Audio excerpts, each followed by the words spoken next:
Mimicry ಉಪಯೋಗಿಸಿ ಶ್ರೀಧರ್ ಅವ್ರು ಯಾವ್ಯಾವ ತರ ಮೋಸ ಮಾಡ್ತಿದ್ರು ಅಂತ ಅಜಯ್ ಹೇಳ್ದ. ಆದ್ರೆ ಶ್ರೀಧರ್ ಅವ್ರಿಗೆ ಸ್ವಲ್ಪನೂ ಗಿಲ್ಟ್ ಇರ್ಲಿಲ್ಲ.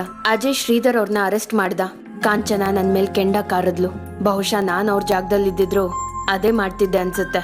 ಆಗ ಚಂದ್ರು ಅಂಕಲ್ ಕಾಲ್ ಮಾಡಿದ್ರು. ವಿಗ್ರಹನ ದೇವಸ್ಥಾನಕ್ಕೆ ಒಪ್ಪಿಸ್ತಿದ್ದೀನಿ ಅಂತ ತುಂಬಾ ನೊಂದ್ಕೊಂಡ್ ಹೇಳಿದ್ರು. ದೇವಸ್ಥಾನದಲ್ಲಿ ಬಹಳ ವರ್ಷಗಳ ನಂತರ ಅಣ್ಣ ತಂಗಿ ಮುಖಾಮುಖಿ ಆದ್ರು.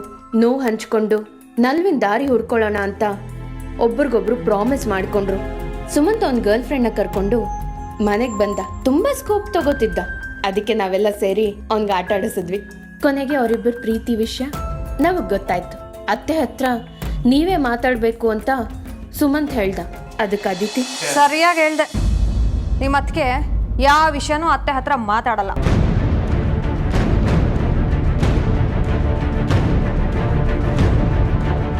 ಡೋಂಟ್ ವರಿ, ಅವ್ರು ಸ್ವಲ್ಪ ಹಾಗೇನೆ.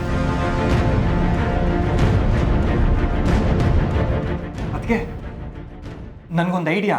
ಇವತ್ತು ಸಂಜೆ ನಮ್ಮ ನಾಟಕ ಇದೆ. ನೀವೆಲ್ಲರೂ ಅಲ್ಲಿಗೆ ಬನ್ನಿ. ಸಾಧ್ಯವಾದ್ರೆ ಅಮ್ಮನ ಹತ್ರ ಅಲ್ಲೇ ಮಾತಾಡ್ಬಿಡಿ. ಅದಕ್ಕೆ ನಾಟಕನಾ? ನಾನು ಬರ್ತೀನಿ ಕಡು. ನಾನು ಬರ್ತೀನಿ. ನೀ ಡೈರೆಕ್ಟ್ ಮಾಡಿರೋ ನಾಟಕನಾ? ಇಲ್ಲ ಬ್ರೋ, ನಾವಿಬ್ರು ಬ್ಯಾಕ್ ಸ್ಟೇಜಲ್ಲಿ ವರ್ಕ್ ಮಾಡ್ತಾ ಇದೀವಿ. ನಾಟಕದಲ್ಲಿ ನಂಗೆಲ್ಲ ಇಂಟ್ರೆಸ್ಟ್ ಇಲ್ಲಪ್ಪ. ಕೋತಿ, ಇವತ್ತು ನಾಟಕದಲ್ಲಿ ಆಕ್ಟ್ ಮಾಡ್ತಾ ಇರೋದು ನಿನ್ನ ಫೇವ್ರೆಟ್ ಹೀರೋಯಿನ್ ಸೌಮ್ಯ. ಸೌಮ್ಯನಾ? ಸಿನಿಮಾ ಹೀರೋಯಿನ್ ಯಾಕೆ ನಾಟಕದಲ್ಲಿ ಮಾಡ್ತಾರೆ? ನಾನ್ ನಂಬಲ್ಲಪ್ಪ. ಅವರು ನಮ್ ಟೀಮ್ ಅವರೇ. ನಮ್ ನಾಟಕದಲ್ಲಿ ಅವ್ರ ಆಕ್ಟಿಂಗ್ ನೋಡಿನೇ ಅವ್ರಿಗೆ ಸಿನಿಮಾದಲ್ಲಿ ಚಾನ್ಸ್ ಸಿಕ್ಕಿದ್ದು. ಹೀರೋ ಯಾರು? ವಿನಾಯಕ್ ಅಂತ, ಒಳ್ಳೆ ಆಕ್ಟರ್. ಉತ್ತರ ಕರ್ನಾಟಕದ ಒಂದ್ ಕತೆ. ತುಂಬಾ ಪ್ರೀತಿಸೋ ಗಂಡ ಹೆಂಡತಿ ನಡುವೆ ಒಂದ್ಸತಿ ಪ್ಲೀಸ್ ಮುಂಚೆನೆ ಕತೆ ಹೇಳ್ಬೇಡಿ, ಹೇಗಿದ್ರು ಎಲ್ರೂ ಬರ್ತೀವಲ್ಲ ಅಲ್ಲೇ ನೋಡ್ತೀವಿ. ಹೌದೌದು, ನೀವೆಲ್ಲ ಮಾತಾಡ್ತೀರಿ. ನಾನು ಅತ್ತೆ ಹತ್ರ ಹೋಗಿ ಮಾತಾಡ್ಕೊಂಡ್ ಬರ್ತೀನಿ.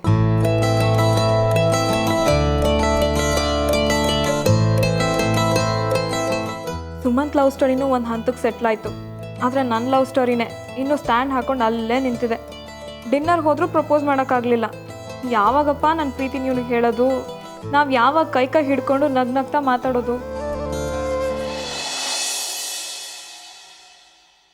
ಅತ್ತೆ, ಏನಮ್ಮ? ನಿಮ್ಮ ಹತ್ರ ಏನೋ ಮಾತಾಡಬೇಕಿತ್ತು.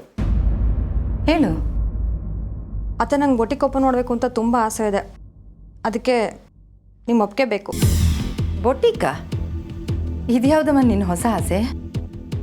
ತುಂಬ ಹಳೆ ಆಸೆನೇ, ಹೊಸ ಆಸೆ ಏನಲ್ಲ. ನಾನು ಬೊಟಿಕ್ ವಿಷಯದ ಬಗ್ಗೆ ಮಾತಾಡಿ ಅಂತ ಪ್ರತಿಭಾಕನ ಹತ್ರ ತುಂಬ ಸರಿ ಕೇಳಿಕೊಂಡೆ.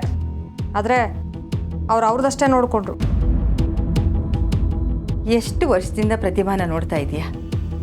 ಆದರೂ ಅವಳನ್ನ ಅರ್ಥನೇ ಮಾಡ್ಕೊಳ್ಳಿಲ್ವಲ್ಲೇ? ಪ್ರತಿಭಾಗೆ ಸ್ವಾರ್ಥನೇ ಇಲ್ಲ. ಆ ಪತ್ತೆದಾರಿ ಕೆಲಸ ಮಾಡ್ತಿರೋದು ಒಂದು ರೀತಿ ಸ್ವಾರ್ಥನೇ ಅಲ್ವಾ ಅತ್ತೆ? ಈಗ ಅದನ್ಯಾಕೆ ಮಧ್ಯ ತರ್ತೀಯಾ? ದೇವ್ರವಳಿಗೆ ಪತ್ತೆದಾರಿಕೆ ಮಾಡೋ ವಿದ್ಯೆನ ಗಿಫ್ಟಾಗಿ ಕೊಟ್ಟಿದ್ದಾನೆ.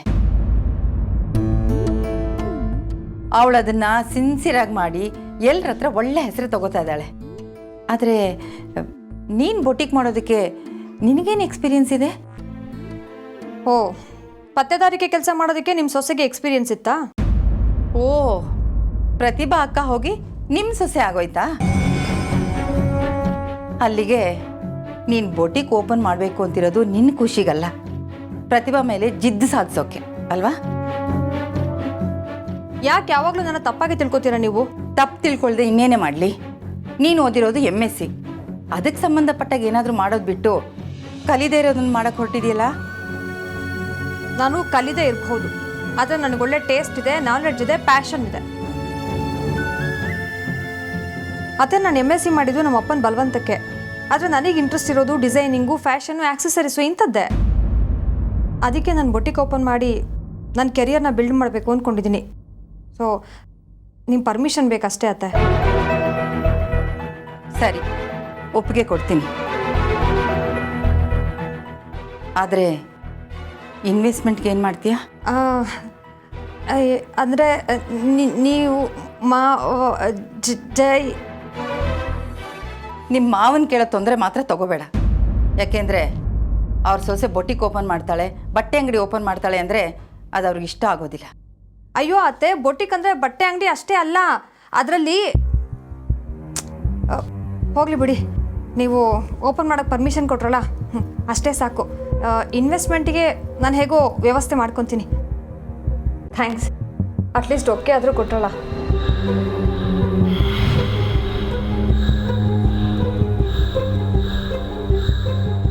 ಅತ್ತೆ ಈಗ ತಾನೇ ಅದಿತಿಗೆ ಹಣ ಕೊಡಲ್ಲ ಅಂದರು. ಈಗ ನಾನೇನಾದರೂ ಒಪ್ಸಿದ್ರೆ ಅದಿತಿ ಅದಕ್ಕೂ ತಪ್ಪು ತಿಳ್ಕೊತಾಳೆ. ದೊಡ್ಡ ಸೊಸೆಗೆ ಮಾತ್ರ ಬೆಲೆ ಅಂತ. ಏನು ಮಾಡಲಿಯಪ್ಪ ಗೊತ್ತಾಗ್ತಾನೆ ಇಲ್ಲ.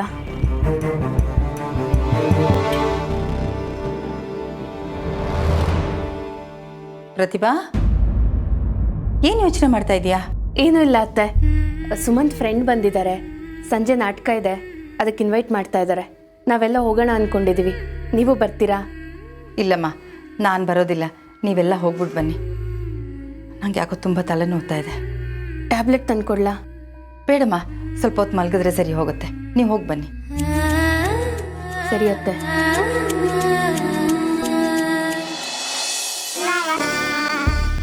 ಇಷ್ಟು ದಿನ ನಮ್ಮ ಅತ್ತೆ ಬಗ್ಗೆ ಎಷ್ಟು ಒಳ್ಳೆ ಒಪಿನಿಯನ್ ಇಟ್ಕೊಂಡಿದ್ದೆ, ಆದರೆ ಎಷ್ಟು ನೀಟಾಗಿ ಜಾರ್ಕೊಂಡ್ಬಿಟ್ರು.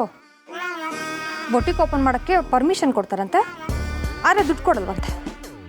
ನೀನೇ ಹೇಳು, ಇದು ನ್ಯಾಯನಾ? ಅಲ್ಲ ಹೋಗಿ, ನಮ್ಮ ಕಂಪ್ನಿ ಶೇರ್ಸು ಅಕೌಂಟ್ಸು ಎಲ್ಲ ಇರೋದು ನಮ್ಮ ಮಾವನ ಹೆಸರಲ್ಲಿ. ಮಾವ ದುಡ್ಡು ಬಿಚ್ಚಬೇಕು ಅಂದರೆ ಅತ್ತೆ ಪರ್ಮಿಷನ್ ಕೊಡಲೇಬೇಕು.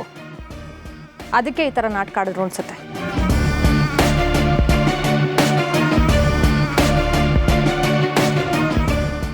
ಬೊಟಿಕ್ ಓಪನ್ ಮಾಡೋದಕ್ಕೆ ನಿನಗೇನು ಎಕ್ಸ್ಪೀರಿಯನ್ಸ್ ಇದೆ ಅಂತ ಕೇಳ್ತಾರೆ. ಈ ಪ್ರತಿಭಾ ಪತ್ತೆದಾರಿಕೆ ಮಾಡ್ತಾಳಲ್ಲ, ಅವಳಿಗೇನು ಎಕ್ಸ್ಪೀರಿಯನ್ಸ್ ಇದೆ? ಅಲ್ಲ, ಅವಳ ಮೇಲಿನ ಜಿದ್ದಿಗೆ ನಾನು ಬೊಟಿಕ್ ಓಪನ್ ಮಾಡಬೇಕಾ? ಒಂದು ವೇಳೆ ಈ ಪ್ರತಿಭಾ ಅತ್ತೆ ತಲೆಗೆ ಏನಾದ್ರು ತುಂಬಿರ್ಬೋದಾ? ಇದ್ರೂ ಇರಬಹುದು. ಹಣನ ನಾನೇ ಹೊಂದಿಸ್ಕೋಬೇಕಂತೆ. ಅದ್ರ ಮೇಲೆ ಆಗತ್ತಾ ಅನ್ನೋ ಡೌಟ್, ಕ್ವಶನ್ ಮಾರ್ಕ್ ಬೇರೆ.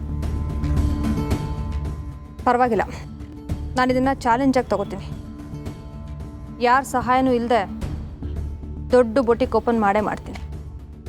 ಟೇಪ್ನ ನಿನ್ನ ಕೈಯಲ್ಲೇ ಕಟ್ ಮಾಡಿಸ್ತೀನಿ. ಆದರೆ ಹಣ ಹೇಗೆ ಅಡ್ಜಸ್ಟ್ ಮಾಡೋದು?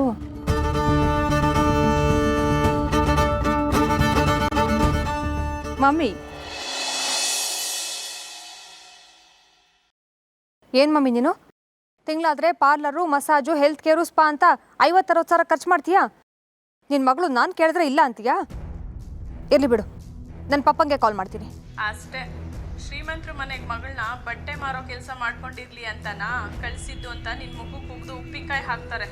ಯಾಕೆ ನಿನ್ನ ಗಂಡ ಇಲ್ವಾ? ಅವನ್ನೇ ಕೇಳು. ವಾಟ್? ಜಯಂತ್ನ ಕೇಳಿ ಅವ್ರ ಬಾಯಿಂದ ಚುಚ್ಚು ಮಾತು ಕೇಳೋದ್ರ ಬದಲು ಯಾವುದಾದ್ರೂ ದೇವಸ್ಥಾನ ಮುಂದೆ ಕೂತು ಭಿಕ್ಷೆ ಬೇಡೋದು ಎಷ್ಟೋ ವಾಸಿ. ಅದನ್ನೇ ಮಾಡು, ಕಲೆಕ್ಷನ್ ಜೋರಾಗುತ್ತೆ. ಅಮ್ಮ, ನೀ ಜಾಸ್ತಿ ಮಾತಾಡ್ಬೇಡ. ಅಟ್ಲೀಸ್ಟ್ ಯಾರತ್ರನಾದರೂ ಬಡ್ಡಿಗಾದರೂ ಇಸ್ಕೊಡು. ಬಡ್ಡಿ ವ್ಯವಹಾರ ಅಂದರೆ ರಿಸ್ಕ್ ಅಲ್ವೇನೆ? ಏನು ರಿಸ್ಕ್ ಆದರೂ ಪರವಾಗಿಲ್ಲ, ನಾನು ಫೇಸ್ ಮಾಡ್ತೀನಿ.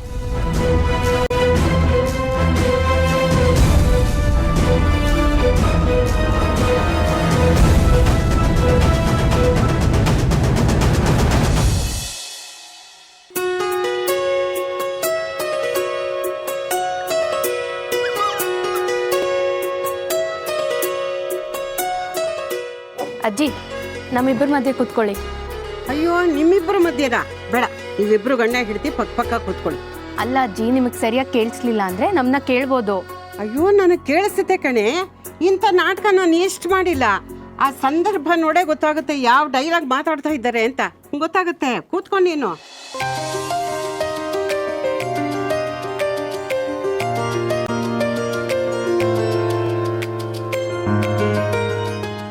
ಅಜಯ್, ಬಂದೆ ಮೇಡಮ್. ಸ್ವಲ್ಪ ಜರುಗಿ ಮೇಡಮ್. ನಾನು ಕಾರ್ನರ್ ಅಪ್ಪ, ಪ್ಲೀಸ್. ಸರಿ, ಈ ಕಡೆ ಕೂತ್ಕೊಂಡು ನಾನು ಒಳಗೆ ಹೋಗ್ತೀನಿ. ಅಲ್ಲಿ ಜಾಗ ಇಲ್ಲ.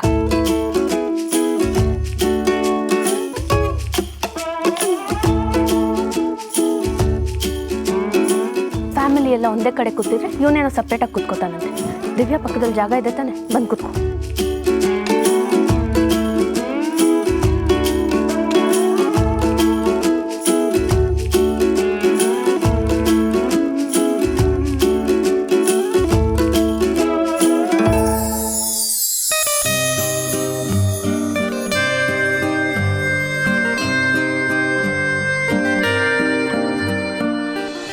ಅನ್ನದಾತರೇ, ಕಲಾ ಪೋಷಕರೇ, ಈ ಪರಿಯಾಗಿ ಹೇಳುವುದೇನೆಂದರೆ ದಯವಿಟ್ಟು ತಮ್ಮ ತಮ್ಮ ಜಂಗಮವಾಣಿಯನ್ನು ಸ್ಥಗಿತಗೊಳಿಸಬೇಕಾಗಿ ಸವಿನಯ ಪ್ರಾರ್ಥನೆ.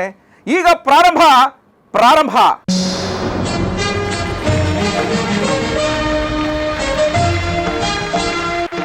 ಅಜ್ಜಿ ಕೇಳಿಸ್ತಾ? ಹಾ, ಕೇಳಿಸ್ತು. ನಾಟಕದ ಹೆಸರೇನು ಹೇಳಿ? ಅದೇ ಪ್ರಾರಬ್ಧ. ಪ್ರಾರಬ್ಧ ಅಲ್ಲ, ಪ್ರಾರಂಭ.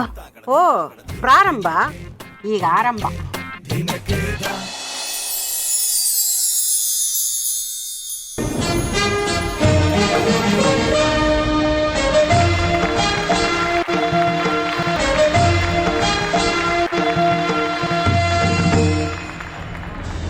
ಗಜವದನ ಹೇ ರಂಭಾ ವಿಜಯಧ್ವಜ ಶತರಭಿ ಪ್ರತಿಭಾ. ಗಜವದನ ಹೇ ರಂಭಾ ವಿಜಯಧ್ವಜ ಶತರಭಿ ಪ್ರತಿಭಾ. ಏಕದಂತ ವೈಕಲಾಂತ ವೃದ್ಧಿ ಸಿದ್ಧಿ ದ್ವೈರಾಕಾಂತ. ಏಕದಂತ ವೈಕಲಾಂತ ವೃದ್ಧಿ ಸಿದ್ಧಿ ದ್ವೈರಾಕಾಂತ. ಗಜವದನ ಹೇ ರಂಭಾ. ಓ ಆದಿ ಪ್ರೇಕ್ಷಕನೇ, ನಾಟಕದ ಮಾಲೀಕನೇ. ಓ ಆದಿ ಪ್ರೇಕ್ಷಕನೇ, ನಾಟಕದ ಮಾಲೀಕನೇ. ಸ್ವೀಕರಿಸೈ ನಾಟಕ ಮೋದಕ, ಸ್ವೀಕರಿಸೈ ನಾಟಕ ಮೋದಕ. ನಾಟಕ ಮೋದಕ, ನಾಟಕ ಮೋದಕ, ಟಕ ಟಕ ಟ.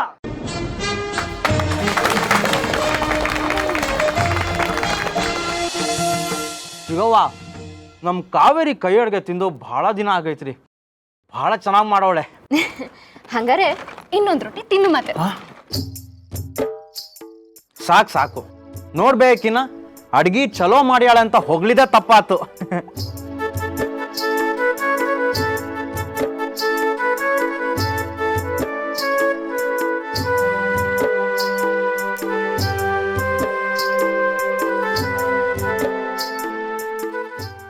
ಯವ್ವ, ಹೊಟ್ಟೆ ಭರ್ತಿ ಆಗದ, ಇನ್ನು ಅನ್ನ ಬೇಡ. ಹಂಗಂದ್ರೆ ಹೆಂಗ?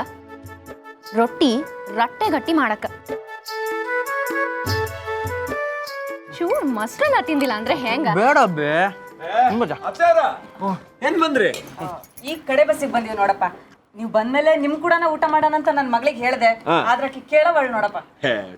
ಚಲೋ ಕೆಲಸ ಮಾಡ್ದೇನಿ. ರೀ, ಸಿದ್ರಾಮ ಅಂತ ನಮ್ಮೂರ್ನವನ. ನಮಸ್ಕಾರ ರೀ ಅಣ್ಣಾರ. ನಮಸ್ಕಾರ. ಇವನ ರೀ ನನ್ಗ ಹೆಸರು ಬರೆಯಕ್ ಕಲ್ಸಿದ್ದು. ನಾನ್ ಸಾಲಿಗೆ ಹೋದಷ್ಟು ದಿನ ಇವನ್ ಜೋಡಿನ ಹೋಗ್ತಿದ್ದು ಬರ್ತಿದ್ದು.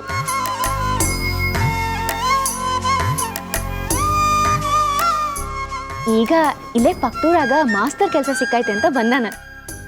ಬಾಡ್ಗಿ ಮನೆ ಸಿಗೋವರೆಗೂ ನಮ್ ಜೋಡಿನೇ ಇರ್ಬೋದ ಅಂತ ಅವ್ವ ಕೇಳಿದ್ಲು. ನಾನು ಆತು ಅಂದೆ. ಚಲೋ ಆತ್ಬಿಡು. ಅಲ್ರಿ ಅತ್ತಾರ, ನೀವು ನಿಮ್ಮ ಮಗಳನ್ನೇನಾದ್ರು ಓದಿಸಿದ್ರ ಆಕಿನ ಒಂದು ಸಾಲಿನಾಗ ಟೀಚರ್ ಆಗ್ತಿಲ್ಲ ಏನ? ಹೆಣ್ಣು ಕಲ್ತ್ರ ಸಾಲಿ ಒಂದ್ ತೆಗ್ದಂಗ ನಾವು ಮಾತುಗ ಮಾದರಿ ಆಗ್ತಿದ್ಲು ನನ್ನ ಕಾವೇರಿ. ಹಂಗೇನಾರು ಆಕಿ ಸಾಲಿ ಕಲ್ತಿದ್ದಿದ್ರೆ ನಿಮ್ ಜೋಡಿ ಮದ್ವೆ ಆಗ್ತಿರ್ಲಿಲ್ರಿ. ಓ, ಇನ್ನ ನಿನ್ ಜೋಡಿ ಆಗ್ತಿದ್ನೇನ? ತಮಾಷೆ ಮಾಡೋದ್ನವ, ತಪ್ಪು ತಿಳಿಬೇಡಿ ಅನ್ನೋರ. ಕೊಡಿ, ನನ್ನ ಅಳಿಯ ರಾಮ ಇದ್ದಂಗ. ಅವನ್ಗ ಹೆಂಡತಿ ಮೇಲೆ ನಂಬಿಕೆನೂ ಅದ, ಬಹಳ ಪ್ರೀತಿನೂ ಅದ. ಹೌದು, ಆ ದೇವ್ರು ಮಾಡಿದ ಜೋಡಿ ಆದಂಗ ಅದ. ನೀವ್ ಹೋಗಿ ಕೈಕಾಲ್ ಮರಿ ತೊಳ್ದ್ ಬರ್ರಿ, ಮತ್ತೆ ನಿಮ್ಗೂ ತಾಟ್ ಹಾಕ್ತೀನಿ. ಆಗ್ಲಿ, ಸಾವಕಾಶ ಆಗ್ಲಿ. ಹಾ, ಈಗೇನ ಮೋಸನ ತಿಂತೀಯಾ ಇಲ್ಲ? ಇಲ್ಲ ಅಂದ್ರೆ ನೀ ಬಿಡ್ಬೇಕಲ್ಲಮ್ಮಿ. ಆತ್ ಬಡ್ಸು.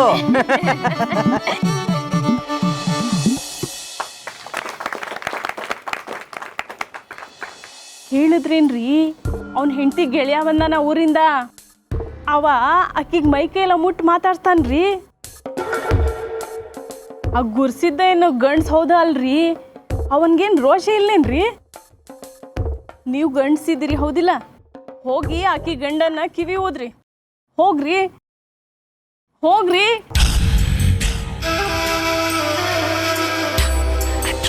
ಕರೆಕ್ಟಾಗಿ ಹೇಳಿದ್ರಿ. ಏನಜ್ಜಿ, ಮನೆ ಹಾಳು ಮಾಡೋ ಮಾತಾಡ್ತಾ ಇದ್ದಾಳೆ, ಕರೆಕ್ಟಾಗಿ ಹೇಳಿದ್ರಿ ಅಂತ ಹೇಳ್ತಾ ಇದ್ದೀರಲ್ಲ.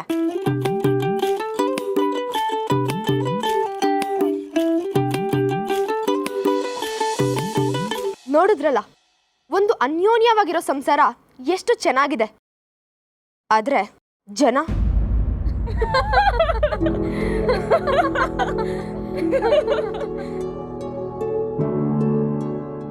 ಈಗ ನಮ್ಮ ಸಮಾಜದಲ್ಲಿ ಇದೇ ಥರ ನಡೀತಿರೋದು. ಸಮಾಜದಲ್ಲಿ ಬದುಕಬೇಕು ಅಂದರೆ ಜನಗಳ ಮಾತನ್ನ ಕೇಳಬೇಕು. ಆದರೆ ಎಷ್ಟು ಕೇಳಬೇಕು ಅನ್ನೋ ವಿವೇಕ ನಮಗಿರ್ಬೇಕು. ವಿವೇಕನ ಕಳ್ಕೊಂಡ್ರೆ ಏನಾಗುತ್ತೆ ಅಂತ ನೀವೀಗ ರಂಗದ ಮೇಲೆ ನೋಡ್ತೀವಿ. ಏನಪ್ಪ ಗುರುಸಿದ್ದ, ನಿನ್ ಹೆಂಡತಿನ ಹದ್ಬಸ್ನಾಗ ಇಟ್ಕೊಳಕ್ ಬರಂಗಿಲ್ಲೇನ ನಿನ್ಗ?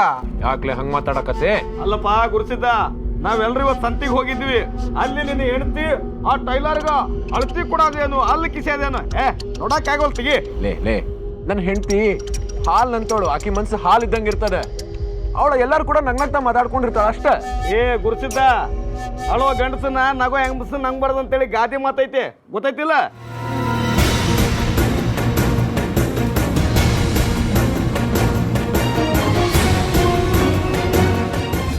ಗುರುಸಿದ್ದ, ಒಂದಾದ್ರೆ ಹೇಳ್ತಿರ್ಲಿಲ್ಲ. ನಿಮ್ಮ ಅಕ್ಕಿ ಗೆಳೆಯ ಬಂದಾನಂತಲ್ಲ, ಅವನು ಕೂಡ ಯಾವಾಗೂ ಮೈ ಮುಟ್ಕೊಂಡು ಅಲ್ಲಿ ಕಿರ್ಕೊಂಡು ನಗ್ತಾ ಇರ್ತಾಳ. ಒಳ್ಳೆ ಸಂಸಾರ ಮಾಡಿ ಹೆಣ್ಮಕ್ಳ ಲಕ್ಷಣ ಅಲ್ಲಪ್ಪ ಅದು. ನೋಡು, ನೀ ನನಗೆ ಗೆಳೆಯ ಅಂತ ನಾನು ಕಾಳಜಿಯಿಂದ ಹೇಳ್ತೀನಿ, ಸ್ವಲ್ಪ ವಿಚಾರ ಮಾಡು.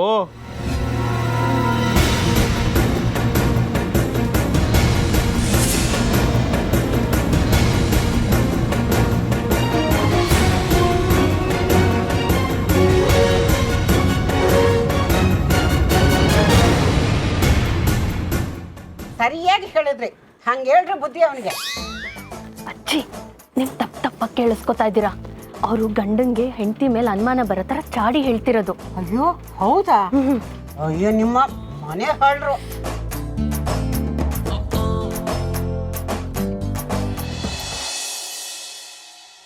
ನಾಳೆ ದನ ಕಾಯೋನು ಬರ್ತಾನ, ಹಾಲು ಮಾರೋನು ಬರ್ತಾನ.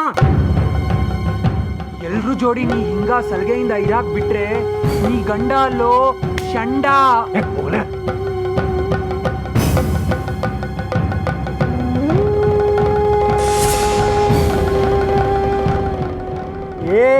ನನ್ನ ಮಾತು ಕೇಳು. ಮೊದಲು ನಿನ್ನ ಮನೆಯಿಂದ ಅವನ್ನ ಹೊರಗಾಕು, ಆಮೇಲೆ ನಿನ್ನ ಹೆಂಡ್ತಿನ ಕಂಟ್ರೋಲ್ ಮಾಡುವಂತೆ.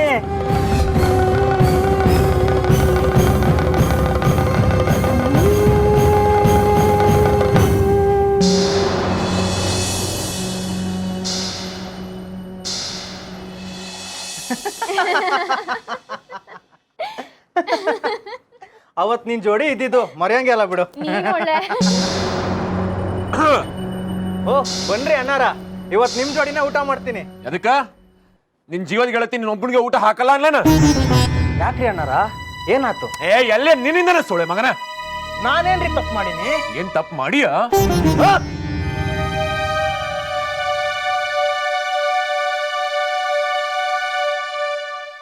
ಯಾಕ್ರಿ ಹಿಂಗೆಲ್ಲ ಮಾತಾಡ್ತೀರಿ? ಏನಾತ್ ನಿಮ್ಗ? ನಾ ಹಿಂಗಾನ?